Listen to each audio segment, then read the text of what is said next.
You're watching Straight Talk Africa. I'm Haydé Adams. Hello there and welcome. Thank you for joining me. Returning Africa's cultural heritage to Africa. This week, we highlight the decades-long debate over the repatriation of stolen African artifacts to their sites of origin. Across Europe and the United States, museums are rethinking what to do with their priceless African art collections as pressure grows for the restitution of Africa's displaced treasures. We'll hear from museum curators in Africa, Europe and the United States about what is at stake, what needs to change, and where this moment will take us. We've got a great show lined up for you. Straight Talk Africa starts now.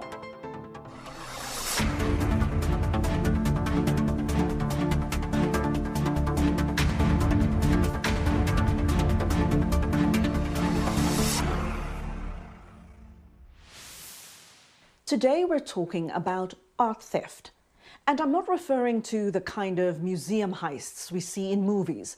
I'm talking about the thousands of cultural artifacts looted from African countries during war and colonial rule, and how those treasures ended up in famous museums and private art collections across the Western world. For decades, African nations have been pushing for their cultural riches to be returned.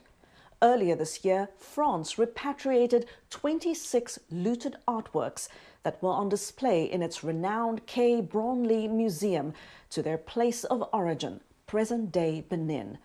It was a bittersweet homecoming for the Beninese people and an important inflection point in the debate around what exactly was taken from African countries, the violence that came with it, and how that part of history still haunts the relationship between Africa and Europe today. Royal treasures coming home after more than a century in exile. This is the closest most Beninese had ever come to these priceless symbols of their heritage. The artifacts include a royal throne and statues taken by the French army during a war in Benin. They're among thousands of artworks and treasures looted from the then wealthy African kingdom of Dahomey in the south of present-day Benin. At the presidential palace in the city of Cotonou, a welcoming ceremony, attended by Benin's president, dignitaries and Beninese royalty. The historic handover was part celebration, part solemn reception.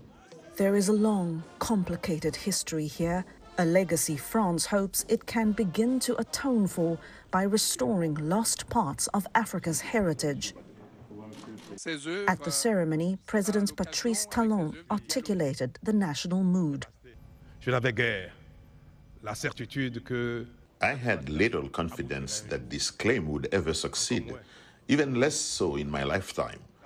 The symbolism of the return to Benin of our soul, our identity, to use a word that is easier to admit, to understand.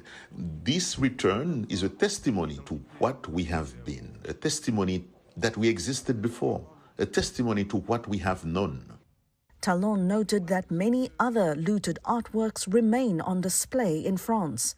These treasures hold deep cultural significance in West Africa. They're a visual record of the Dahomey Kingdom's history and customs dating back centuries.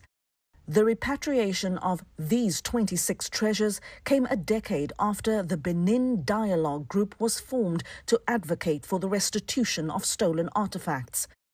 During a visit to Burkina Faso in 2017, French President Emmanuel Macron promised to return African heritage to Africa. In October, Macron hosted the new Africa-France Summit, inviting only young people from the continent and France, no African heads of state. It's definitely the Africa of tomorrow that we are rebuilding. You see, this youth is vibrant. There are ideas that challenge the President of the Republic. Usually, messages go down from the top to the bottom. Today, we are going from the bottom to the top. And Macron was challenged from the bottom up during a tense debate as young Africans expressed frustration with France's colonial legacy and approach to the continent. As long as aid does not help, as long as aid does not lead to the withdrawal of aid, as Thomas Sankara said, we have to get rid of it. Because aid, this type of aid, makes us slaves. Ce type d'aide-là rend esclave. Panelists accused France of arrogance and paternalism. Don't ask me to speak the truth, and as soon as I do, say I'm being paternalistic. We'll never get out of this. You tell me the truth from your heart, you take me to the task, you push me around. I have the right to tell you my truth too. It is not paternalism, it is sincerity. France recently hosted the Africa 2020 season. The 10-month-long project brought together civil society groups, intellectuals and artists to express their views on the state of the world, as France tries to reinvent its relationship with the continent through a new generation of Africans. Now, the repatriated artifacts will initially be housed in a museum in the city of Ouidah before being transferred to a new museum being built at the site of the royal palaces of the Dahomey Kingdom. It's estimated about 90% of Africa's material cultural heritage is believed to be outside the continent. That's according to a 2018 report by Senegalese economist Felwine Sarr and French art historian Bénédicte Savoy. The report, commissioned by the French government, recommends the full restitution of all objects taken by force or, quote, presumed to be acquired through inequitable conditions. And as restitution claims by African countries gain traction, some French, British, German and American museums have moved to return looted artifacts. But others fear it will open the floodgates for requests for repatriation and restitution from countries in other parts of the world. I invited two art curators, one originally from Africa and one from Europe, to discuss the controversy around Western museums and Africa's stolen art. Gentlemen, a warm welcome to you. Allow me to introduce you to our audience. Ndubuisi Ezeluomba, also known as Ndi, is the Francois Billion Richardson Curator of African Art at the New Orleans Museum of Art in the U.S. state of Louisiana. He's originally from Benin City, Nigeria. And Professor Dan Hicks is a curator at Oxford University's Pitt Rivers Museum and the author of the book, The Brutish Museums. Great to have you both with me. Ndi, I'm going to start with you, and on a personal note, how did you feel as someone from Nigeria, from Benin City, when you saw the imagery of France returning those 26 looted artifacts to what is now the country of Benin? And of course, it's a different context, but how did you feel? You know, I felt some kind of relief because, you know, this is what should have happened way before now.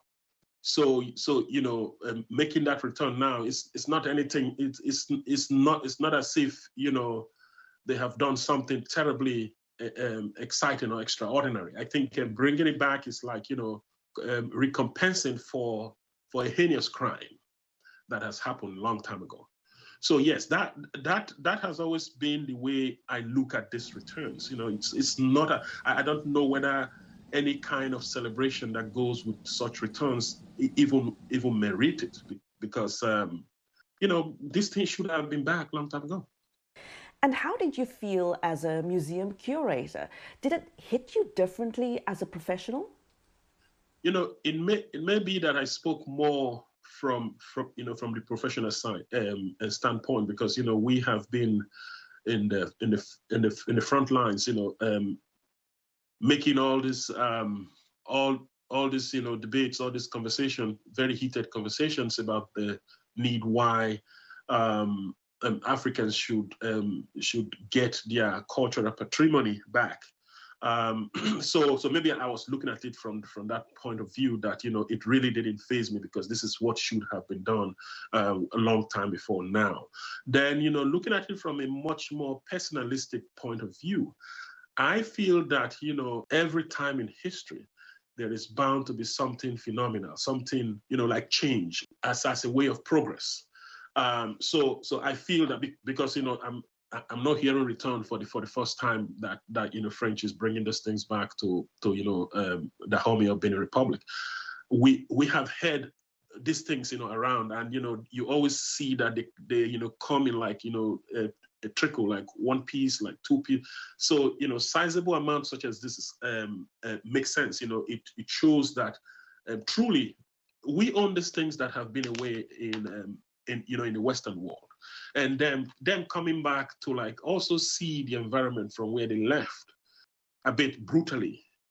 Kind of is a thing of pride. I am very happy that they're coming, and I'm also looking forward that many more should come.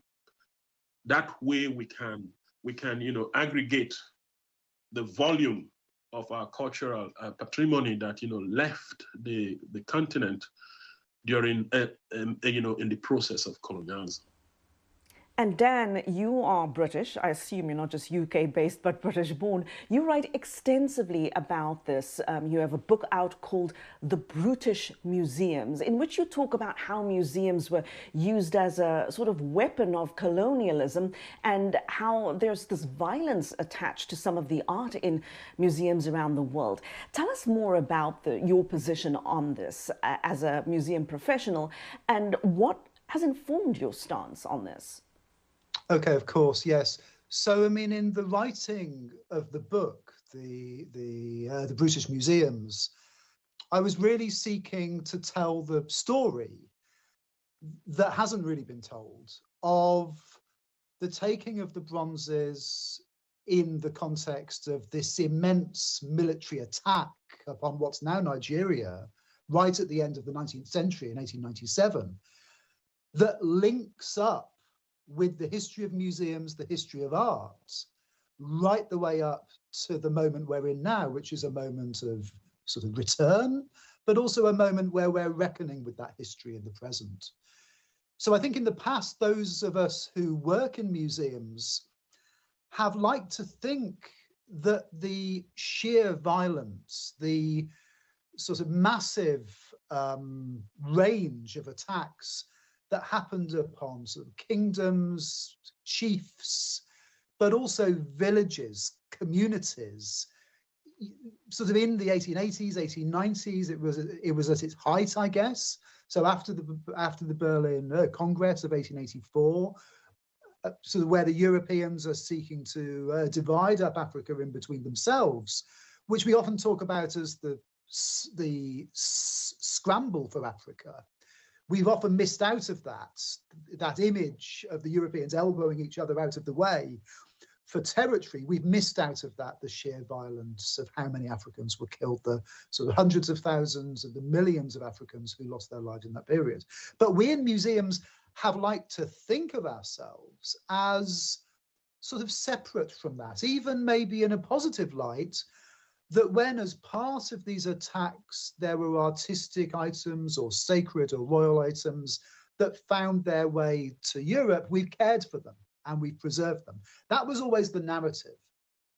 But what we're realizing now is that the taking of loot in this period of time between the 1880s and let's say the 1910s, those acts of looting were, if you like, a military tactic.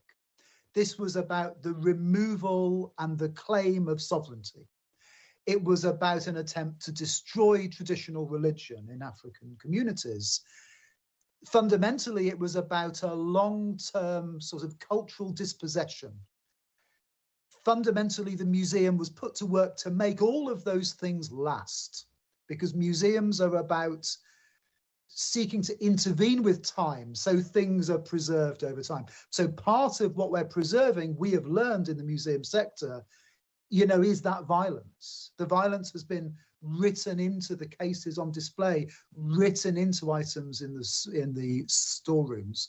So what's happening now is a reckoning with that history, but also with the role of museums in the present, where they have items from the Benin attack and from other attacks like it in Africa. And listening to you both, and anyone who has read up about this will see the discussion around restitution and repatriation of Africa's art has been coming on for a long time now. It's definitely not a new issue, of course, to those of you in the art world. But Andy, why is this in the headlines of late? Why now? I believe that was late 2017, or I believe, or sometime 2018, when President Emmanuel Macron, made that declaration at Ouagadougou. What he claimed that French cultural institutions will return all the cultural material that was taken that were looted during colonialism. I think it's not that before then conversations about repatriation was not ongoing. It was. But I feel that the clout of the French president making that declaration actually gave it some kind of significance. We are actually happy that it's happening in our time, and we have some energy left to work on this, and then we are really very excited working on it to make sure that at least there should be some reasonable level of resolution to this situation. That is how I see it. And anyone from an African country will, of course, be familiar with this debate around decolonization and self-decolonization, not just of art or of education or of our thinking, but of African institutions. This is a deep, deep African conversation.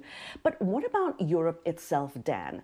Do institutions on the European continent need to be decolonized as well?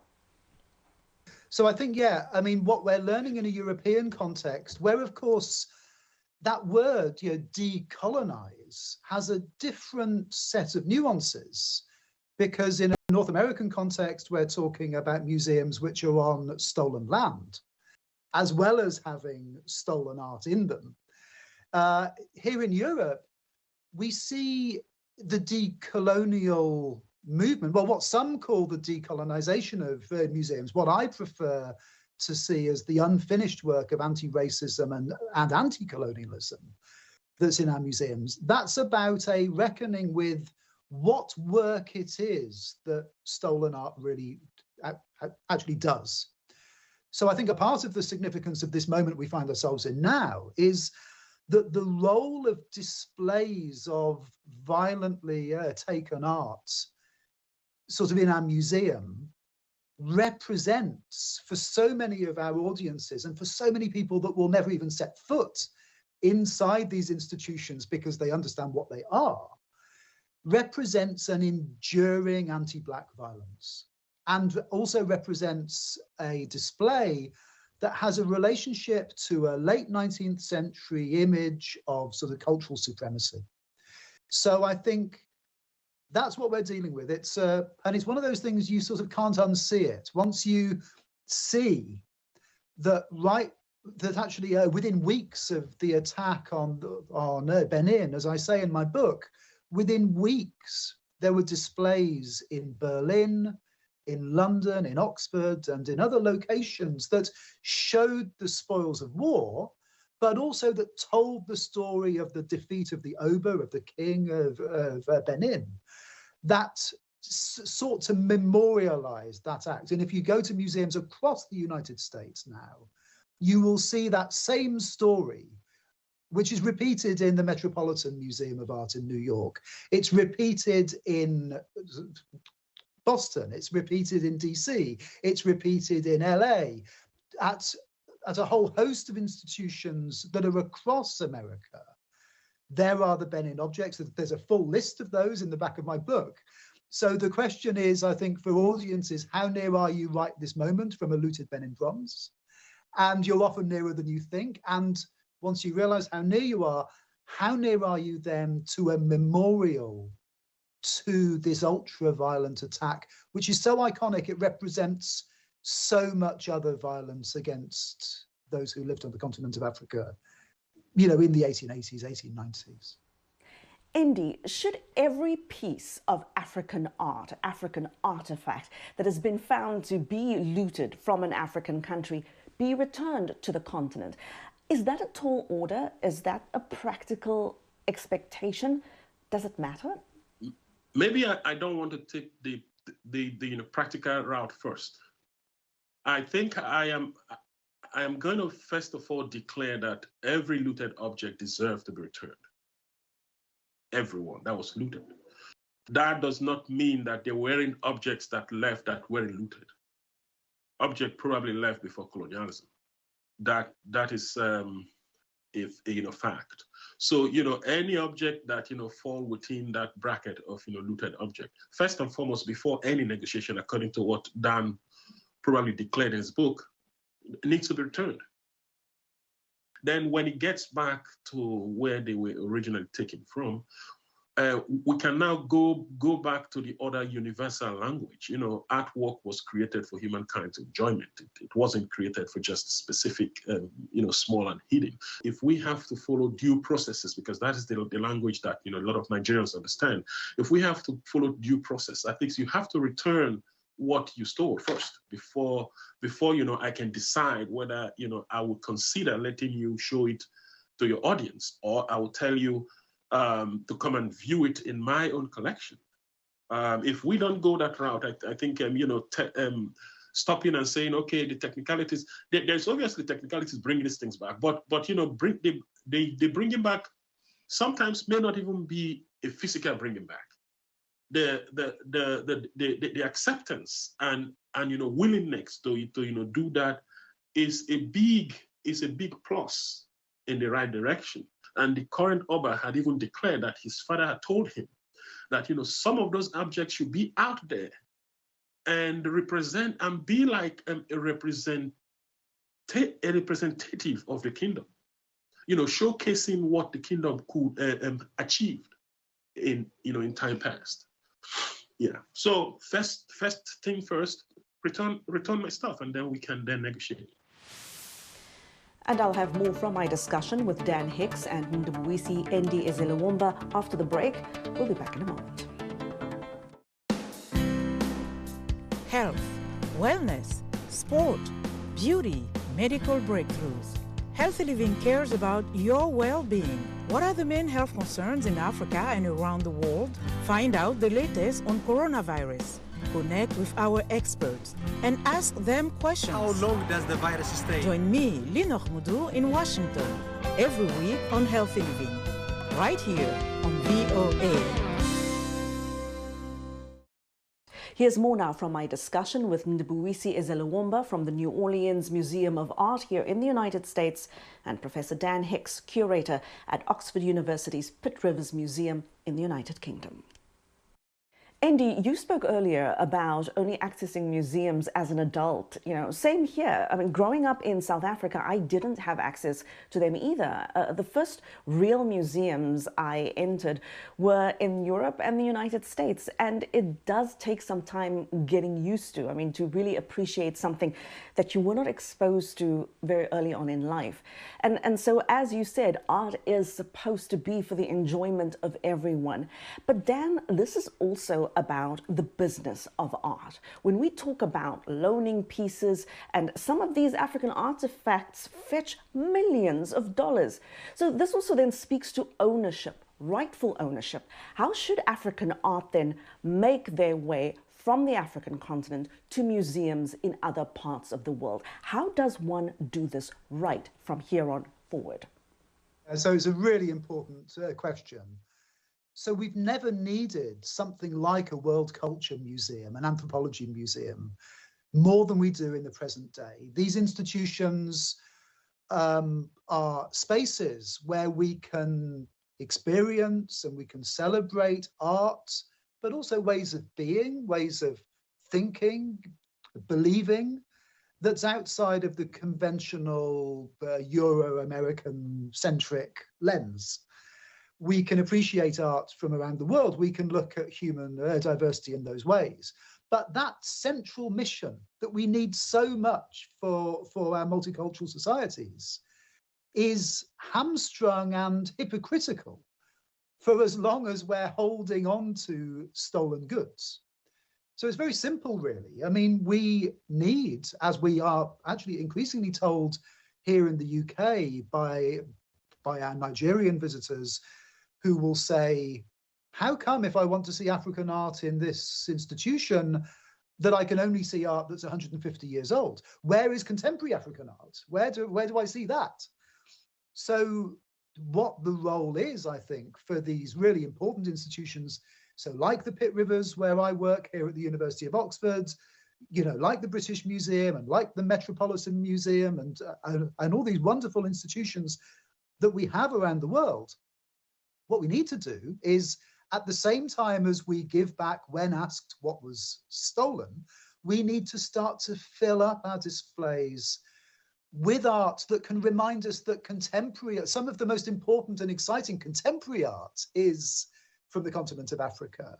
You know, that so much art from outside of the conventional, you know, European or American artistic sort of canon actually deserves really sort of I think to be celebrated.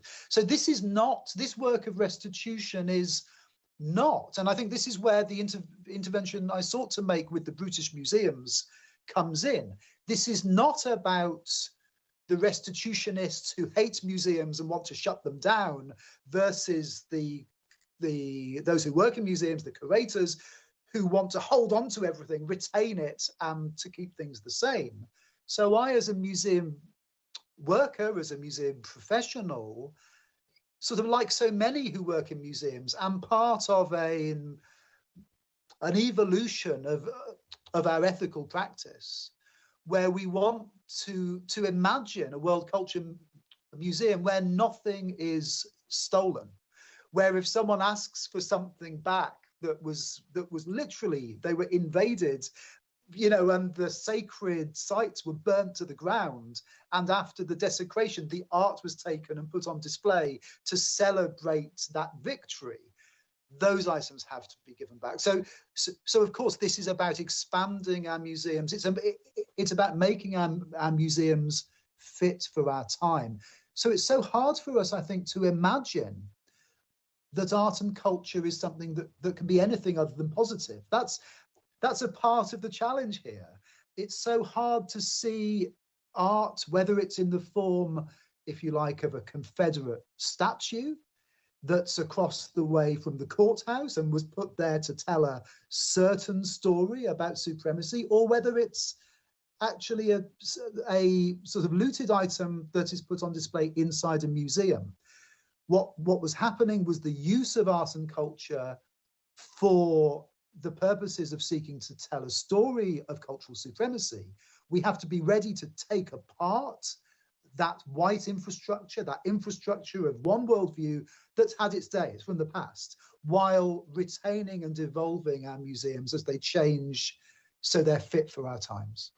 Now, we see that whenever there is a discussion around things like restitution, reparations, righting the wrongs of the past, that makes people uncomfortable and often strikes, you know, fear and concern in people and parts of society that have benefited from the status quo up to now. And as I listen to Dan, I hear he's saying there is also opportunity here, not just for museums to look and feel different, but also to expand and become more inclusive, and that means more room for contemporary art, does it? I mean, Andy, what should the perfect African art collection look like in museums outside of the African continent, as you see it? Right. Yeah, because when you had asked Dan that question, I was about going to jump in. But yes, Dan has actually started it very correctly. You know, very early on when I ventured, when I ventured into the museum establishment, I found myself in the Virginia Museum of Fine Art, and I believe that was the trend in the few other museums that I visited. The African art collection tells one type of story. It tells a type of story that stops somewhere. And I remembered, screaming that is not a true reflection of Africa. That I came out from Africa, which means that Africa is a living continent. So if it's a living continent, it means things are happening. And those objects that we see in museums kind of tell of a past. So how will you tell the story of Africa as being in the past? And whereas people like me, younger and even older than me, are coming out from the continent, and you've seen them, they're creating works. They're creating works, they're actually doing things. So, it dawned on me that, when those objects left, because of the way they left, that brutal way that they left, they were taken out, they were drawn, they were yanked out. Even you can see them in some of the museum displays. Take, for instance, the Kota reliquary bundles.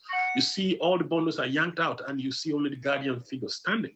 That is half the story. And then when they construct, when knowledge is being produced using those half and half kind of material, we don't get a very clearer or a complete or a robust knowledge of that material.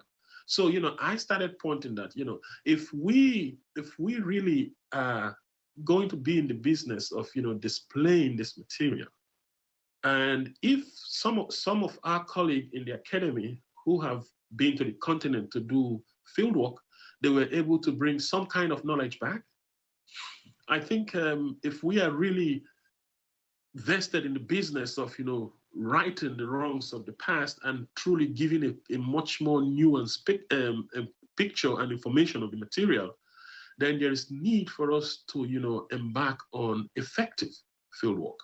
We need to go back there, because most of the cultures that we are talking about, they are still living cultures. Forget that with an artificial country has been created around them, but those cultures are there.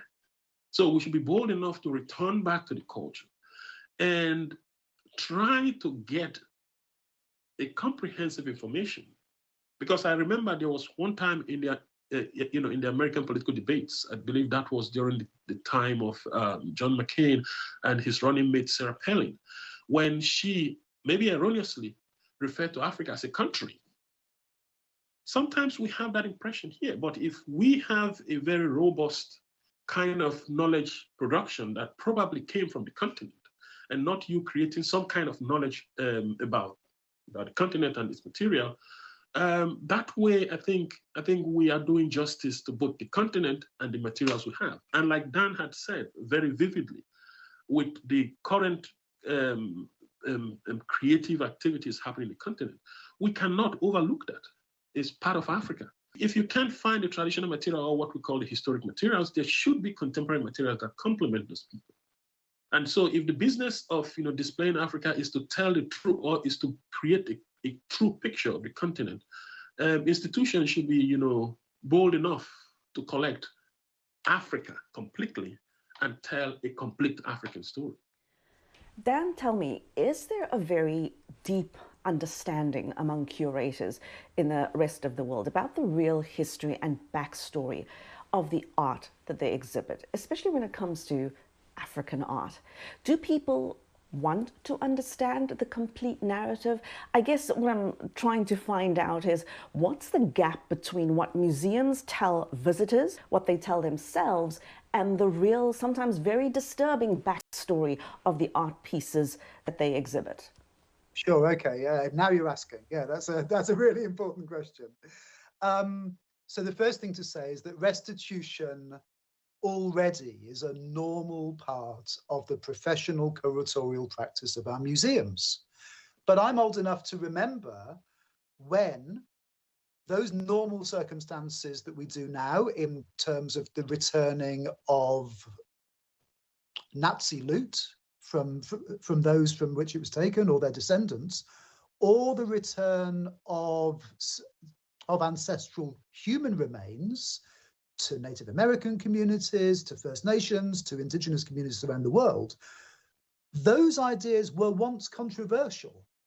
In the 1990s, we heard the same arguments against restitution put then in those contexts that we hear now for African objects of culture.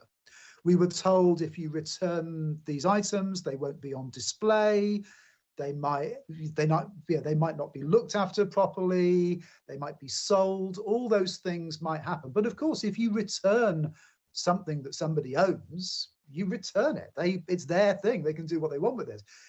In terms of the sort of, if we look at the United States, where there is, of course, long-standing legal provision under what's known as NAGPRA, for the return of Native American ancestral human remains, those items, because they're parts of human beings, their ancestral remains, they are normally destroyed. They are buried, you know, and that process of undoing the work of the museum is understood by the curators who work in museums as well as by those involved in the receiving of their ancestors. It's understood as a step towards reconciliation, a step towards healing.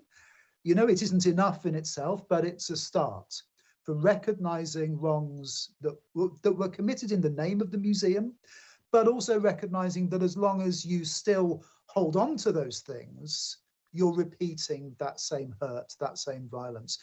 So why is it that in our sector we can have those conversations and make those actions, take those actions in terms of those kinds of restitution, but somehow returns to Africa, demands for Africa are treated differently? This is now in my sector, it's simply it's a point at which we cannot hold those contradictions in our mind any longer.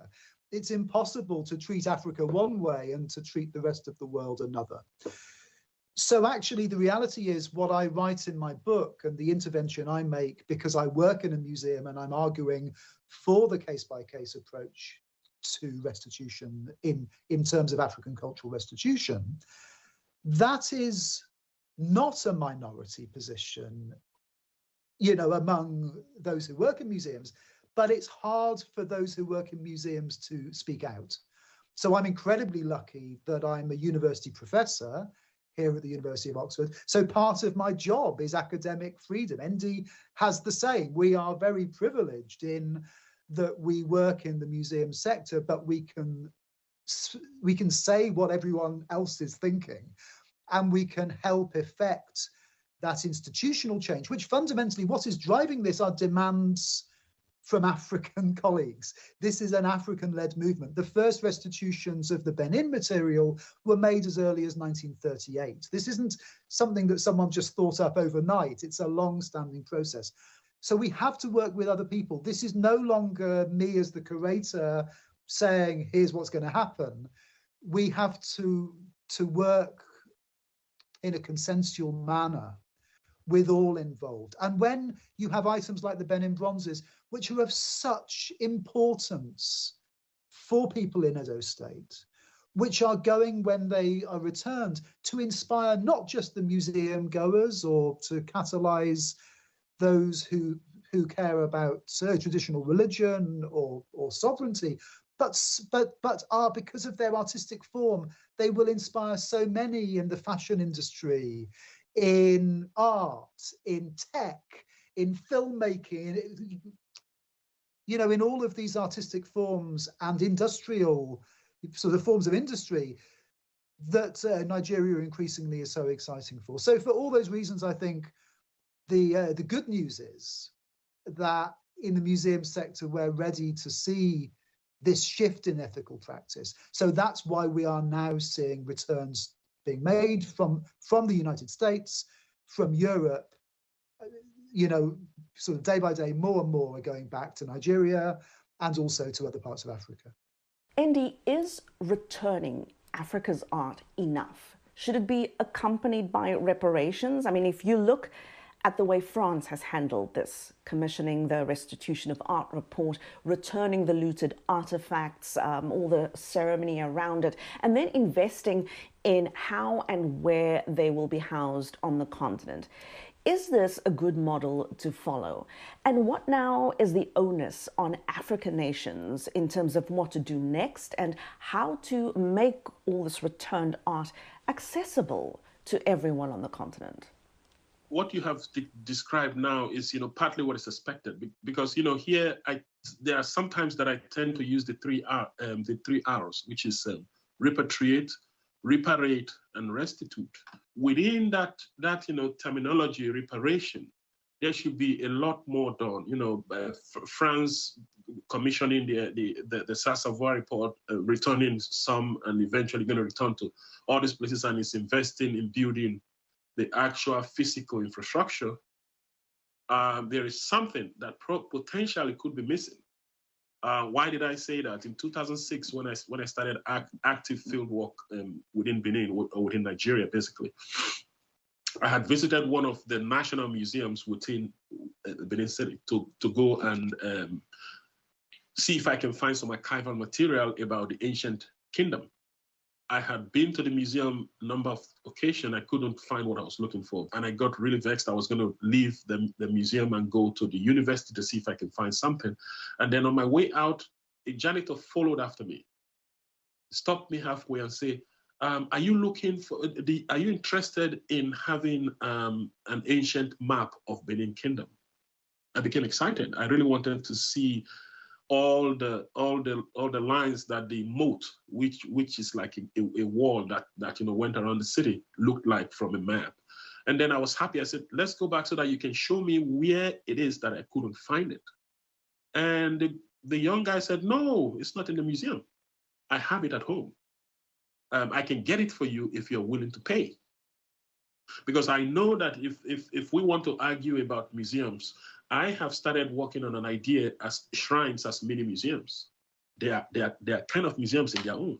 My colleague from Mali had even told us about the open museum where villagers can bring things and just put out there. It's a kind of museum. They have similar type in the grass fields of Cameroon, where the Kom people live. They bring out a mask and finish dancing and return it back to a place that looked like a museum. So there are all these type of things.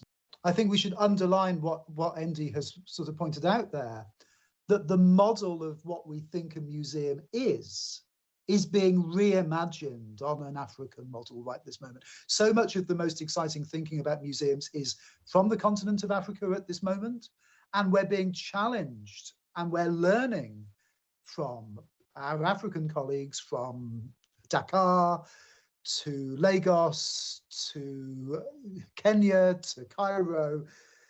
We are seeing ideas of the museum not as a kind of prison cell or an end point, the place where objects go to die. We're seeing museums being reimagined as a process, as a space that's about human beings and not about objects, as spaces for creativity, something that's not an end point, but is the start of sort of cultural activity. So that's what's so exciting here. We are seeing the notion of what a museum is being reinvented. Ndubuisi Ezeluomba from New Orleans Museum of Art in Louisiana, and Professor Dan Hicks, author of the book, The Brutish Museums. Gentlemen, thank you so much for a fascinating conversation. I appreciate your perspectives and I do appreciate your time. Okay, super. Thank you. Thank you. Thank you. Okay, good to see you, Andy, as well. All right. So we asked you on social media whether every African artifact found to have been looted should be returned to the continent. And what do you think African countries should do with those artifacts that have been returned? And I'm going to pull up some of your comments here. Trezi Lugolubi says, it is sad that this is even a matter of discussion. The people who stole these artifacts have no relation to them. They have no significant understanding of what they represent. Those items should be returned to those communities from where they were taken. Use these items as teaching references, display them for revenue, and give back the collections to the communities where they belong. Paul Akugizibwe from Uganda says, let them return what can be returned. A thief who repents may be forgiven. And here's what Lawrence Senyonjo from Uganda posted. Such artifacts depict our culture, our heritage. We should preserve them for the generations to come. So they should be returned and restored. Africa will be great again. Ivan Tumusime from South Africa says he knows for a fact that, quote, that ain't gonna happen. Repatriation is a scam, he says. And Semanda Francis thinks they should keep the art pieces so they serve as a reminder of what they stole from Africa. Will they return African gold, copper, cobalt, diamonds, and timber? Can they pay African slaves who worked for free for more than 200 years? I think every nation who participated in the colonization of Africa ought to be ashamed. And Kenneth Biamugisha from Uganda says they should return our art pieces and also compensate us equivalent to the amount they earned from them while in their museums. Thank you so much for your comments and your input. We really appreciate them. Well, coming up after the break, a one-on-one conversation with cultural historian and curator Oluwatoyin Sogbesan about what the repatriation of African art means for young people, their identity and their African heritage. Her conversation with our Zoe Liudaki next.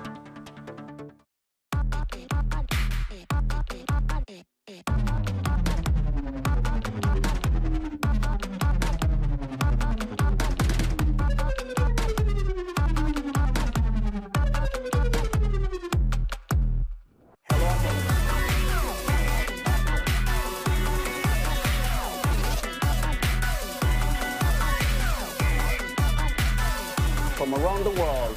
Let's go. You're watching Straight Talk Africa on the Voice of America. Welcome back. As the call for the repatriation of African artifacts taken during war and colonialism intensifies in Europe and the United States, a new narrative is emerging about ownership and cultural identity. Oluwatoyin Sogbesan is a cultural historian and curator, and she welcomes the new reality. She told Zoe Liudaki it gives young people in her country of Nigeria an important opportunity to connect with, as she put it, the kingly objects of their ancestors.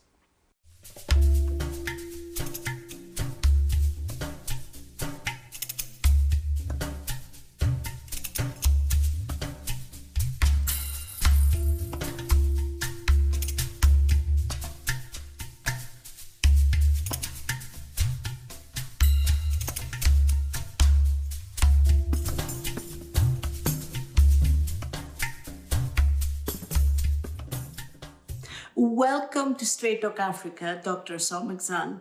I want to start with a definition. What are the Benin bronzes? Not all of them are bronze objects, but they're easily called bronzes for easy identification. It's a Purdue technology, the lost wax technology. It's not all of them that are bronzes, that are full bronzes like that. But they are kingly objects, so to speak, that have showed the authority, the pristine nature of royalty within the African people, especially within the Edo people. So they immortalize their kings, they immortalize the great people amongst them using this technique. So the artists have continued to use this technique, and they're still working using that techniques in Benin. These are just objects that people are taught at the time were not from Africa.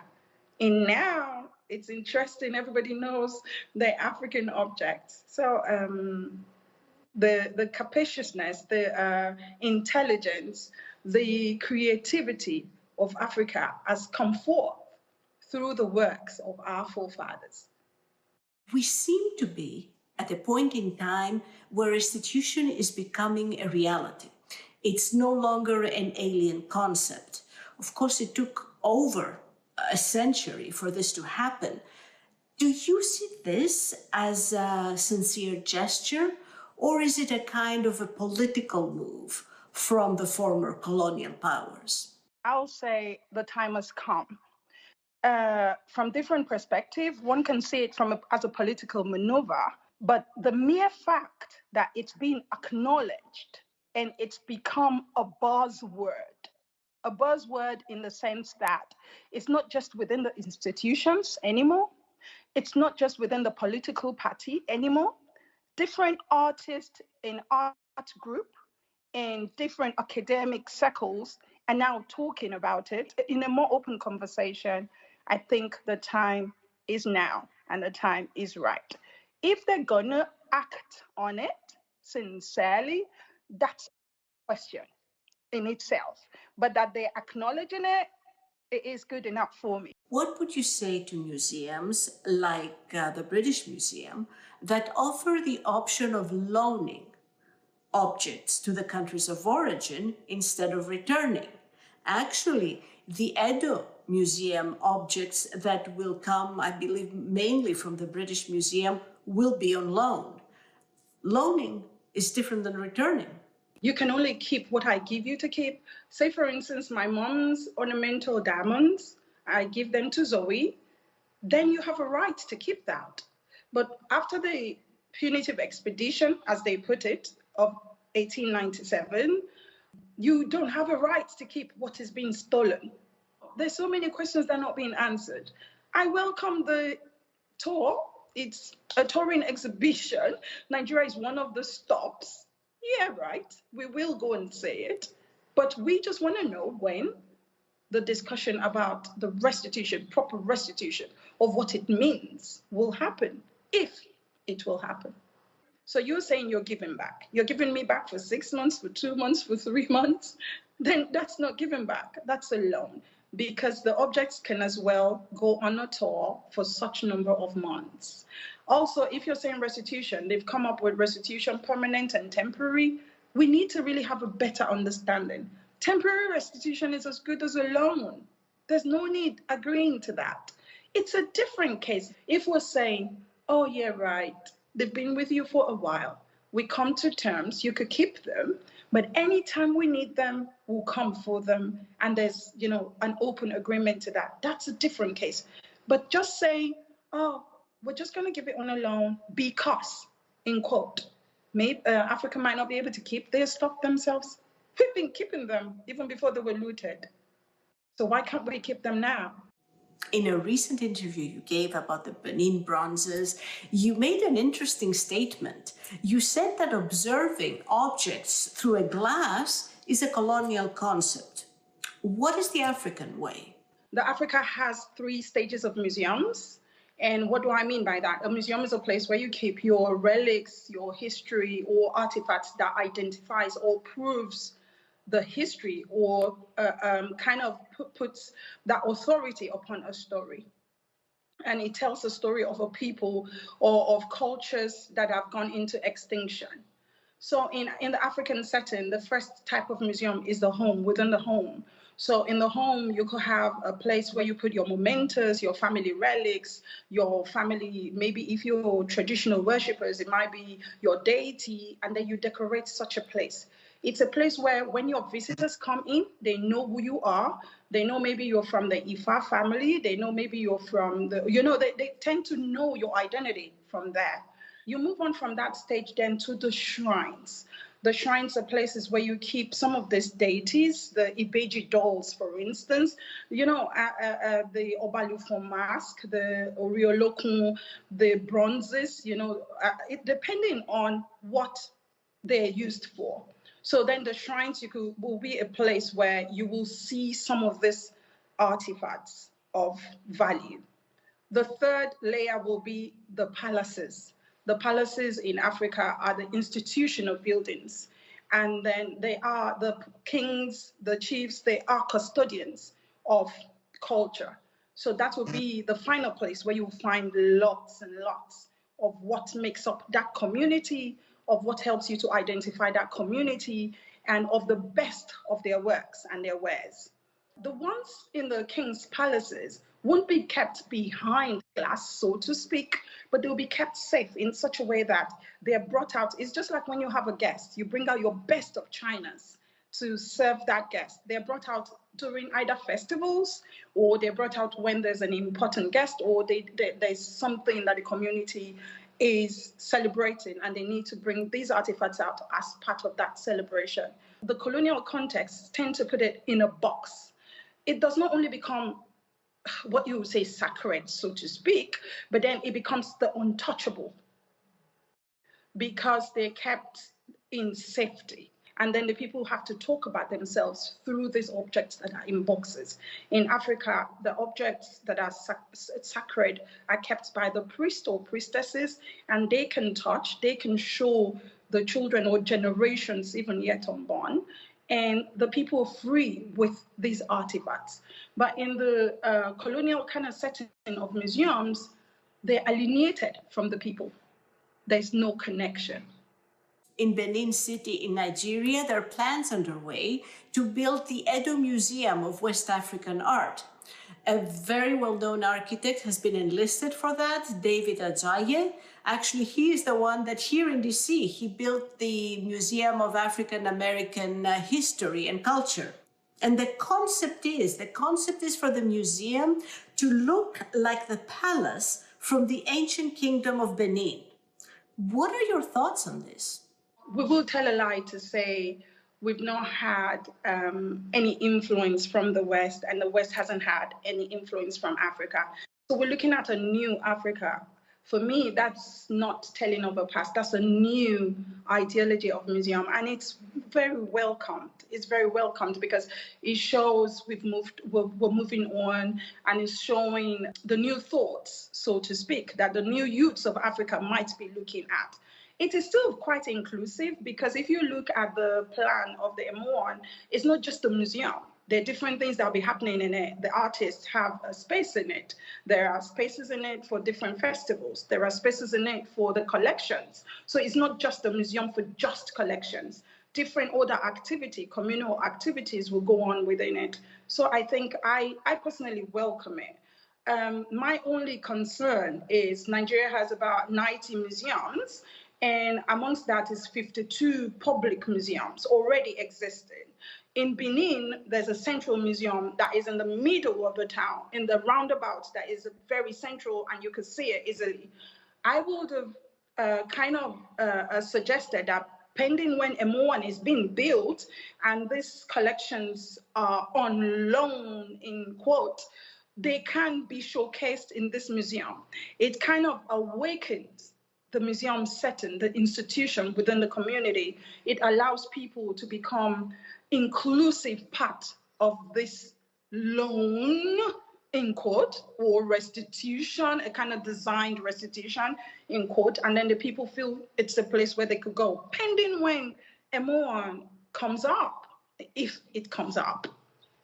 I think what's interesting right now is that whether the restitution is permanent or temporary, it has mobilized the West, and I feel it has empowered African institutions. Is this a historic moment? Zoe, I am hopeful. I am very, very hopeful for the museum sector in Nigeria, in Africa, so to speak. I am hopeful because the restitution debate, the talks, the narratives has allowed them wake up. At least they know they have a responsibility. And I am hopeful that in time, even if it's the loan and it doesn't come back fully, the museums are able to sit up, look at what we have, be able to engage our youths. They're able to see the art and critically look at these things and able to see what is the way forward. What are the new things we can make? If our forefathers did create the Bini bronzes, then it's a challenge for me, my children, my grandchildren yet unborn, to make new things. So there must be a Picasso, there must be, we have great artists here, and there must be someone, somewhere amongst the African continent who's willing and ready to produce new objects. So yes, I'm hopeful. I'm hopeful for the museums. I'm hopeful. So do you think that restitution will become the new trend, the new reality for the museums of the West? Oh, definitely, definitely. I know there's been a change, there's been a shift, and the shift is awakening, and I know there will be a result at the end of the day. Yes, yes. Thank you so much for being on the show. Thank you, Zoe. Thank you. Be sure to join me for the next Straight Talk Africa. We'll look at the future of finding work in Africa. With a generation of young Africans more educated and more unemployed than ever before, what and where are the jobs of the future? Also, higher education with a higher purpose. We'll take you inside a one-of-a-kind African university that says it's cultivating future African leaders who will transform the continent. Join me, Haydé Adams, on the next Straight Talk Africa. And that is where we will leave it. Thank you to all our guests and my VOA colleagues who contributed to our show this week. And thank you for always watching and always listening. I'll see you next time. Until then, goodbye.